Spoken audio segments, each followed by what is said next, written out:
Hi, this is Rev Ed with today's Back Porch Devotional from Psalm 139, verses 17 through 24. How precious to me are your thoughts, O God! How vast is the sum of them! If I would count them, they are more than the sand. I awake, and I am still with you.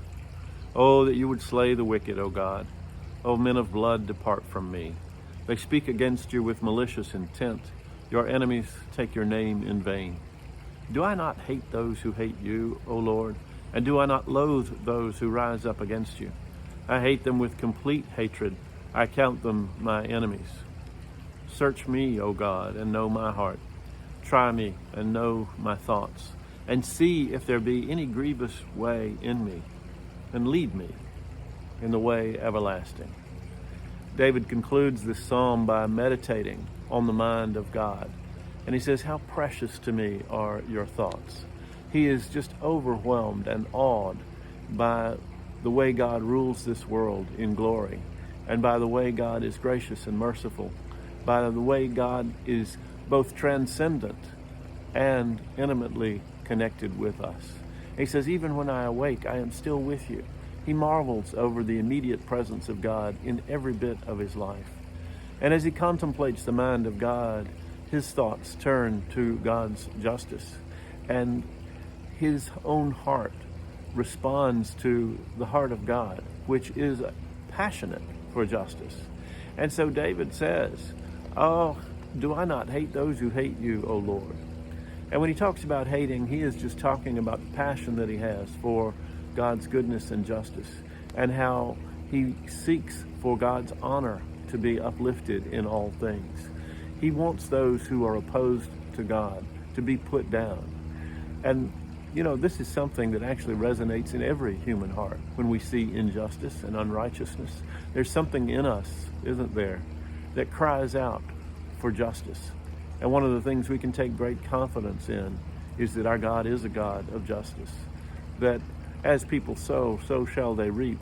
And even though to our eyes it often looks like the evil in this world is getting away with it, we can be assured that that's not so. There will be a day of reckoning, and all those who've been opposed to God, who have wallowed in evil and injustice and unrighteousness, they will be dealt with. And that is what makes the cross so powerful, because it is the only hope that any of us have. And David has the conscience to say, I am opposed to evil, but I need for the Lord to examine me and see if there is evil within me. Search me, O God, and know my heart. Try me and know my thoughts. Lead me in the way everlasting.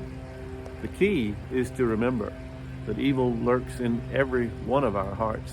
And as much as we despise what's going on in the world, as much as we can point out the evil in other people's lives, we need to be very sure that we have examined ourselves and have asked the Lord to examine us, because we're not honest with ourselves.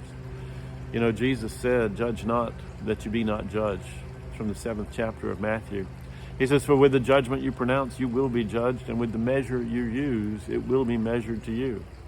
Why do you see the speck that is in your brother's eye, but do not notice the log that is in your own eye? Or how can you say to your brother, let me take that speck out of your eye, when there is a log in your own eye? You hypocrite! First take the log out of your own eye, and then you'll see clearly to take the speck out of your brother's eye. We always have to be conscious that there is generally a 2x4 in our own eye when we're busy pointing out the specks in the eyes of others.